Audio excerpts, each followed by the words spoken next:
मला वाटतं शेवटी जनतेसमोर सत्य आलं पाहिजे. जर अशा प्रकारे आमच्यावर एका बाजूला आरोप करता सत्तेचा दुरुपयोग आणि तुम्ही सत्तेत असताना आमचा नेता ज्याच्यावर डाग नाही, ज्या चारित्र्य संपन्न नेता आहे त्याला अशा पद्धतीने अडकवणार असाल, शिंदे साहेबांच्या विषयी काही षडयंत्र असेल तर मला वाटतं दूध का दूध पाणी का पाणी झालं पाहिजे आणि एसआयटीच्या निमित्तानं ते येईल असं मला वाटतं. भाविक दुसरं वही केलं होतं आणि त्याबद्दल आता एसआयटी स्थापन करण्यात तरी काय सांगा? मला वाटतं सरकार ज्या वेळेला महाविकास आघाडीचं होतं त्यावेळेला भारतीय जनता पार्टीचं नेतृत्व आमचे देवेंद्रजी यांना कटघऱ्यात अडकवण्याचा प्रयत्न त्या ठिकाणी होता.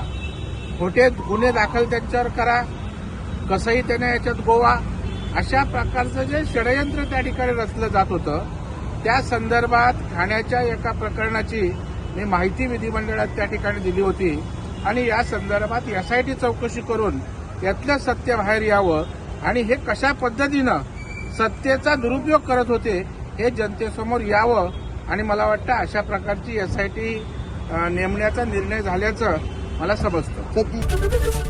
एबीपी माझा, उघडा डोळे बघा नीट.